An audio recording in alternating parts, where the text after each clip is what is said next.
Welcome to The Growth Agenda, a sales and marketing podcast presented by Kvadrant Consulting. In this podcast, we explore how commercial leaders can provide new answers to the old question, where will growth come from? We hope you enjoy today's episode. Hi, Charlotte. Hi. So today we're going to talk about websites, because everyone has one, right? Everyone has a website, but how important is it really, particularly in maybe more heavy sales processes? What's the role of it? How do we make it great? Mm-hmm. And I have to say, my sense that if we're kind of in a time where you hear that websites are becoming obsolete, maybe because of ChatGPT or other maybe more or less serious takes. So we want to give this channel the attention it deserves, why it might be overlooked, and maybe share some of our collective experiences working with them. So in the room, in this small podcast room, we have over 30 years of experience working with websites. That's the humble brag for today. So let's talk about it. And welcome to you. Thank you so much, Brian. Yeah. It's funny actually, right? Because I was thinking, moving into this, having worked with some of the largest or maybe well-known brands and websites in the world, the one that has always been neglected is probably the company I've been working for, right? Yeah, that's true. No longer the case. It's the shoemaker. Exactly. Maybe one place to kick us off could be kind of a bold claim, right? And we're talking about, of course, B2B sales and marketing here. And I think in this space, the website might be the only asset or piece of content that's involved in every single deal. And every decision maker will at some point look at it. True or stupid wild claim? I actually think, and I think I've always been of the belief that you're absolutely spot on.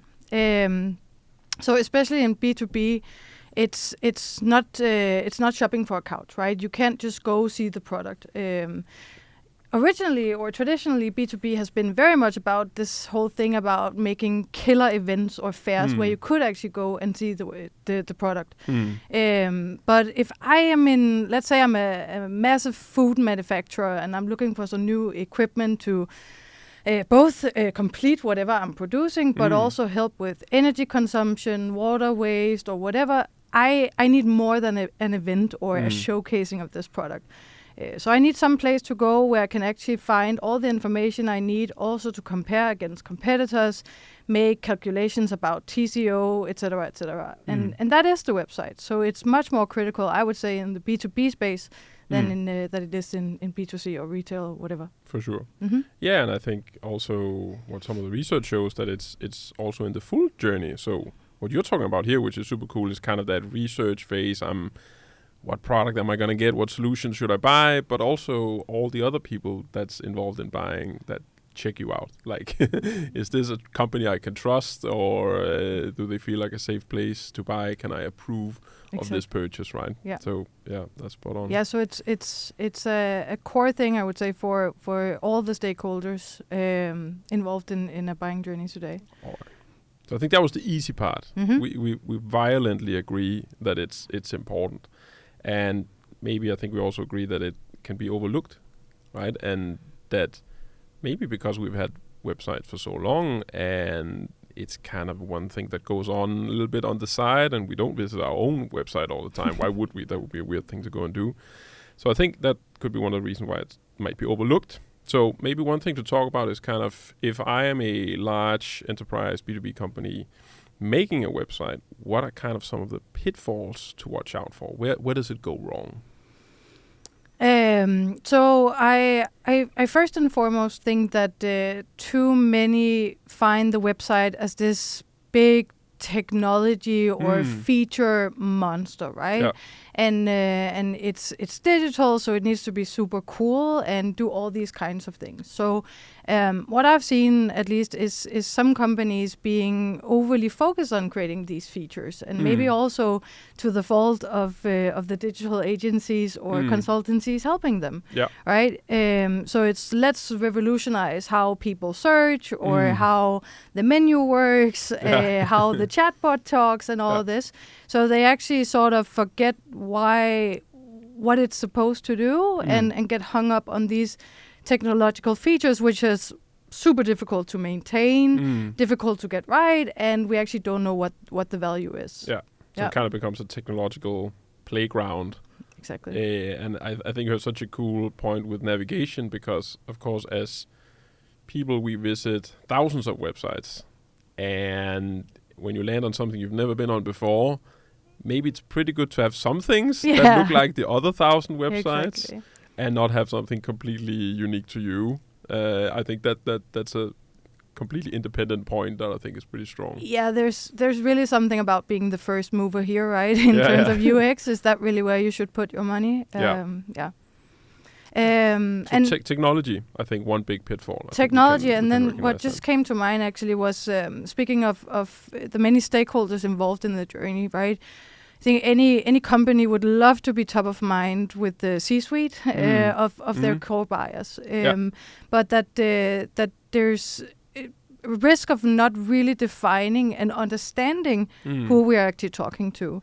So while it would be amazing if it was always super strategic decision making and the CEO researching, forgetting the actual soldiers on the ground, that those are the people who visit and research, etc. So not understanding who is actually visiting and driving this process. Yeah, I think that's a meaningful pitfall, right? Not being super aware of who are we talking to. And of course, that's fairly simple to solve even for, right? Okay, who is actually here? What journey do we want to take each of them through? And of course, it might be relevant to have something that's C-suite relevant. Of because, but that might be 5% of the people who actually visit the website, right? Exactly. And then I think not really setting clear objection or objectives for the website, and thereby also sort of delimiting the space that we or the content that we want to put on there. Yeah. So what I've seen so many times is that the website just becomes this sort of graveyard of information, anything from corporate news to... Put it on the website. Put it on the website. Put it on the front page. Don't do that. But corporate news, landing pages, campaign pages, all these fragmented messages. It's like, can it have like a sub URL somewhere? Yeah. Put it on there. So also for the team working with the website and maintaining and trying to meet the objectives and the goals, being able to say what goes and what goes in the trash can. So really defining and being very specific when you set these objectives, right? Not just like brand awareness or conversions, but being specific and making sure that you can actually measure what you set out to do. Yeah, and I think two thoughts, as you say, that one, I think the biggest pitfall in measurement is tying it to traffic, right? Just say, okay, what's the success of the website? Let's just get traffic. I think that's a whole measurement reporting pitfall in and of itself, because it's so easy to game the system when it comes to traffic. But I actually think there's something super interesting in your second point there about the website team. So there is a team typically that runs that website, and I think quite often they can become, let's say, a service department 100%. That is being, swamped by well-meaning product managers, CEOs, managing directors in the markets and so on, that all have an idea of what should go on the website, or even the goddamn front page, right? And I think in that sense, they really run the risk of becoming, stuck between a rock and a hard place, right? Getting a bunch of requests and lacking a clear direction for what are we going to do here. Yep. And if you don't have goals, of course, what's the direction? I think you're absolutely spot on in the sense that they've turned or risk turning into this service function, right? Because whereas it should be a strategic vehicle and a vehicle for all things business, actually. Really, a service function doing translations or nitty-gritty updates, and that's a real shame to treat it like that. For sure. And it's actually funny, just because you said product marketing, right, or product managers. What I've also seen as a pitfall, maybe because the website is traditionally anchored or managed by marketing mostly, but I think there was a rise of, content is king and let's do thought leadership. So it became really important that we were thought leaders. And I think a lot of companies accidentally actually took out the, the substance or the relevance of their messages, for sure, and completely forgot the products they sell. So having this over focus on thought leadership, not looking into solution leadership. So product pages ends up being like an image of some kind of equipment. Download the fact sheet. Download the fact sheet, 3 bullets, contact sales.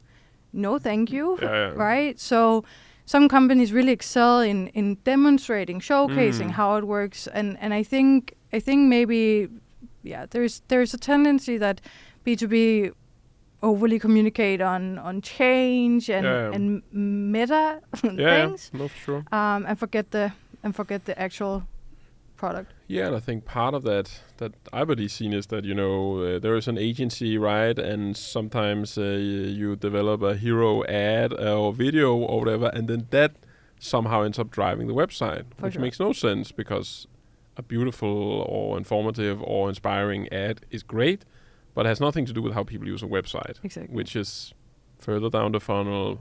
And I think I like this distinction you make between thought leadership and solution leadership, where, as always, I'm super inspired by Apple, as many are. And I think I would encourage a lot of people to look at what they do here, right? Where, sure, they do a lot of, inspiring stuff. And then I go to the website and it's hardcore product. Yep. And it's unfolding so many parts of the product that at the end you're kind of, okay, I did not need to know all of this about goddamn iPhone 14, but now you have informed me and I'm blown away by the, exactly to your point, solution leadership that you're showing, right? And if I'm buying a machine that costs $1 million, why can I not get more than 4 bullets and a fact sheet? I think that. But and I've been at fault.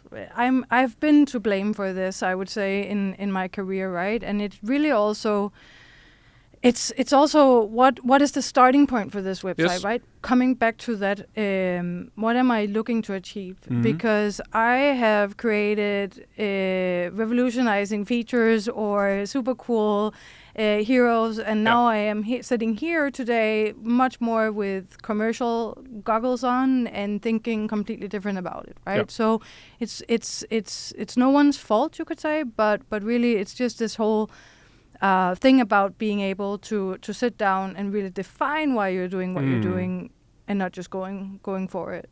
Yeah. So maybe that's a good segue to kind of saying what are kind of the ways or the drivers when you want to make a new website, right? What are kind of the ways to get started? I think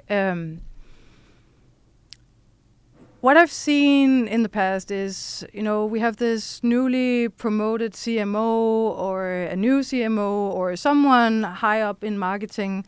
They come in and the website tends to be somewhat of an Easter egg or like a what can you say, prestige project, right? So it's tangible, it's super easy to take. We're doing something, right? So it becomes this hallmark almost, or whatever you can say, of something you completed and successfully relaunched. And even though that it's a long project, it shouldn't be overly complex. No. So I think what we've seen is that it often starts as sort of out of a creative space. So let's refresh the design, let's refresh the UX, let's refresh everything. So it has this very creative or design taste to it, right? So that's one thing. And it's not it's not necessarily wrong, I would say. Mm-hmm. It could be super beneficial because it counts to the overall experience I have as a buyer. Yep. But it's probably the least important in the overall buying journey. Yep. I've also seen, actually, coming back to this whole let's revolutionize, I've seen a lot of people also initiating these projects out of a technology need or driver. So either the CMS is outdated, let's have a new one. Or the tech stack is completely messed up, or let's fix it. Let's fix it, basically, right? Let's look at the integrations, etc., etc. So that might be a CTO or something from technology, or just a marketeer with a tech hat on, which is also really good and something that should be in place. But again, coming back to why do I need a new CMS? What am I looking to do here, and why am I doing it? What value will it actually provide to my end customers? So I think that the last one that we're seeing more and more is this business-driven or commercially driven approach, where I have CMOs or sales leaders reaching out and say, well, our sales are declining. What role does the website play in that? Or we need to optimize conversion, or my products are not positioned fit to my customers' needs. Let's look at that as part of a website project. So really, and in my world also, the right way to go about it is looking at it from a business perspective. Yeah, 100%. And I think there's a lot of good examples, I think, of particularly, let's say you are today very focused on very large accounts. Now I need to focus also on building a large volume of small accounts. And that has to obviously be more digitally driven. Yes. Okay, that's a fantastic starting point for looking at the website, because you now have a clear business driver. You need to self-serve. You need to sell something digitally, not in an e-commerce add to cart, check out fast process, but in a digitally assisted manner. And I think that's a fantastic starting point for thinking about what should we do with our website. And then it might involve a redesign. It might involve a different CMS. It might involve something with the tech stack, but there's a clear reason for the project to be here other than the current website looks bad. You're absolutely spot on, I would say. And really this whole thing about maybe looking at it not so much anymore, at least as a digital business card, right? But as a digital business driver. I have to say, I hate that term so I much. know, like, it's a digital business card, because that was 20 years ago. It's actually like a business driver, right? So how can we optimize how our sales operations by putting some of the responsibility, and I agree, it's probably not as transactional as e-commerce, right? But digitally assisted is a good way of putting it. And having the website take care of some of those needs. And I think actually a lot of buyers prefer it like that. Yeah, they want to do it. And I think there's strong, if you ask some of the recent McKinsey research on this, they call it the rule of threes, right? That there's a third of buying that requires a lot of face-to-face, maybe on-site demoing, all of this stuff. A third that's hybrid, we're on Teams meetings, talking to each other, coordinating. And then a third that's completely digitally self-serve. And I think most B2B companies, they have a very strong grip of the first one. Yeah, right? Because, of course, if we zoom back 20 years, that was more than half and not a third. And I think the one that's clearly rising, I think, is the digital sales part. Because everyone was forced to figure out the middle one during COVID. That's a little bit my own reflection, right? So I think that having that idea of those three components, and then say, okay, probably for most B2B companies, the weakest one is the digitally assisted one right now. I think that makes sense. Yep. So maybe I think that's a good framing, those three different starting points, the tech-driven, the design-driven, let's call it the business problem-driven. And if we want to zoom in on the last one, that's at least I am not a designer, so let's maybe keep our focus on that one. What's a good way of kind of approaching those types of projects or change programs? 100% start with nailing the objective, right? And don't do it in silo. So we're all big advocates for more collaboration between marketing and sales, but I think really, really, if you have this business-driven hat on, or I believe that the website should play a role in this. Make sure that you have senior decision makers, sales, marketing, all these people represented in actually defining what it should be. So it avoids being this like vanity metric, brand awareness, unless that's what you want, That's right? what you want, yeah. But nailing that first and setting clear boundaries, because that will also help in the long run. Again, when you go and say, no, we are not putting this on the front page. Yeah. And then really understanding and prioritizing who we are actually talking to. So who's on the other side? What are their needs? What are they looking for? Making sure you understand that. And I don't say this in a way to make like overly complex or extended like journeys. But just maybe talk to a few customers, like who's buying, who's driving this decision, understanding what their needs are and taking it from there. So really, instead of pushing inside-out messaging, understanding what is actually required in the other end. And then I think assessing what content you already have, what you can repurpose and what you need, because it might not only be from a website perspective that this needs change. It could actually be in your content process or whatever it might be. So making sure that you have all of that and that process actually and the competencies to create it.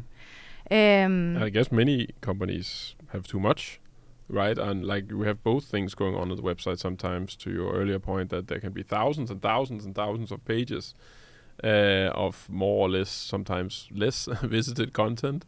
And then you have like the hero product with its 3 bullets and the text sheet, right? And I think kind of both dynamics can sometimes be at play. I worked with a client a few years ago.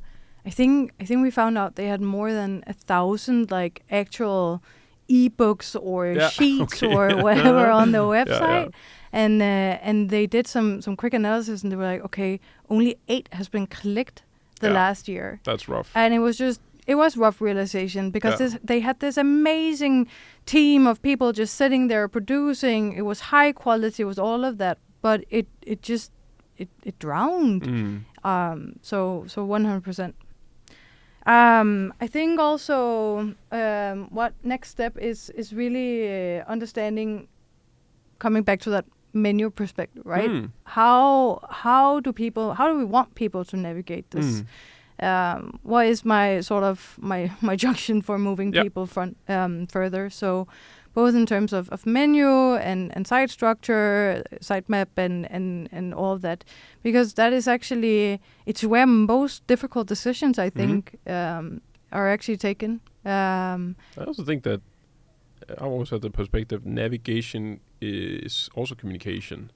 Like if you have industries as the first navigational point, and you have your 5 top industries. Okay, you are kind of signaling you are an industry-driven company, and I have something for you if you are in the aerospace or whatever industry, right? Where you can also be extremely product-driven, or many other variants, right? So even though it seems like kind of a innocent thing, product solutions, whatever, it's a huge thing, like, because it's kind of you opening up how other people should understand your company. You're absolutely right. I'm not a big fan of like mega menus, but sometimes I do open up something and there's just, I don't know if it's a word or a sentence, and I'm like, I'm supposed to go here. Whereas it is way too often taken for granted, like, okay, products, and then I understand your product terminology or taxonomy. You know my entire portfolio. There's this funny thing sometimes in product making, that you ship your org chart. That the product is a reflection of the org chart. And I think that happens in websites all the time, that here is the org chart. There is a services arm and a product arm and a you already know it's my pet peeve. It's like, hey, that's your org chart. That's not a navigation. It's the worst. And it really just, it comes back to this whole thing. Like, yes, we have a way of talking about things and presenting things, but how do our customers, what do they need? And I'm not saying create super like user journey driven pages and whatnot, but just making sure that they actually can understand, right? And that also goes for naming, categorization, all that. But I think you're spot on that the menu or the global navigation is communication in itself. Yeah, and even more because, of course, with all communication, you would want an outside-in perspective. But the key difference between a website and an ad is that here I am interacting with it. Like I need to do stuff. Yeah. Where with an ad, it's sometimes fine that it's a bit inside out, like it's a product, whatever. But here I need to do something, right? So you need to help me a little bit get my task done, right? Yeah, you don't really want to wonder anymore. You can wonder with an ad, but here I'm like, I'm done wondering. What's the concept here? Yeah, like, what is this? Yeah, no, I'm here to find out. So remove the fluff. And then I think what we've also seen, like, I don't think anyone actually disregards it, but really wireframe test over and over and over again. To make sure that that however you build your pages, it actually reflects what you set out to do. Right. So don't jump too fast to design. Don't just say, yeah, that flows or that makes sense. Yeah. That makes a lot of sense. Maybe one of the things that's kind of again maybe a bit of a meta discussion is ownership. Mm-hmm. So back to this website/digital department sometimes becoming a service arm. It can definitely be a service arm. Sometimes if the company is very digitally sales driven, it can also be quite a internally powerful department. Yeah. And of course there's definitely also, I don't want to say horror cases, but there are some cases where it gets placed deep in IT. Yeah. Where then, I'm maybe flagging my own biases here a little bit, but I think that we also see sometimes, and those are typically not the most impactful websites around, right? So maybe something, how should we think about where to place ownership of this? It's a really good question. And I do think it sort of, it depends on the roles and responsibilities of different functions, right? Because if we have a more classical marketing department, which is more responsible for branding, positioning, and events, I would say it should probably go closer to the sales department. But if we have a CMO who has real sales targets and is accountable for the shared performance of the company and revenue growth, etc., I think it is suited in the marketing department, because also, you see. There's a lot more than the commercial perspective on a website, absolutely, right? You do have to position who are we, what do we do, who's our leadership team, and all that. So, of course, these stories need to be connected, right? But it's a matter of placing it where, actually, depending on the objective you set, right? So, and how the organization look. Yeah, I think that's a good place to start, because I think the default place is to put it in marketing, and I think if I was a CMO and did not own a large portion of the website, I would probably feel like I am lagging a very large portion of how I go to market. Agreed. Right. So I think that's one thing, but of course, it does require that you have the internal skills, capabilities, and muscles also to make sure that cut between you and IT and you and sales is sliced in the right way. Exactly. Right? Because I think some organizations can kind of bury marketing a bit and not let them actually succeed with the website. Exactly. Yeah. So I think that's the other way of looking at it, right? Yeah, and also that what we sometimes see is that the sales department hates leads, right? They don't want anything to do with the leads that are generated, and which is like terrible, right? So we have a marketing department who might actually do it in the right way for all the right reasons, generate some really, really high quality leads, and here is sales just being like, no, I don't want anything because what you used to deliver was crap. So I think there's also some change that needs to happen, or acknowledgement. If you do a website revamp, you actually need everyone to get an understanding of, hey, marketing does have a say in this. We will be doing it this way, and then make sure that the rest of the sales funnel fits that approach, right? And that's why this collaboration again is so important. Yeah, and a shared understanding of what can a website be today, right? And again, my whole body reacts when somebody says a digital business card. But that is because it I think if you're an enterprise seller and that's what's on your mind, oh yeah, that's some business card I have lying around over there. For me, the ball has been dropped somewhere, right? And there needs to be a reset of, hang on, why is this here? What's the impact it already has? Because it's for sure higher than a business card. Yeah, I agree. But let's end on that high note of killing the business card and moving to something else. The business driver. Exactly. Yeah. And thank you for a great conversation. Same to you, Brian. Thanks for having me.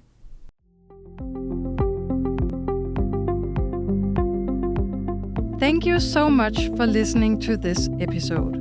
If you have any questions or requests, you can always contact us at info@kvadrant.dk.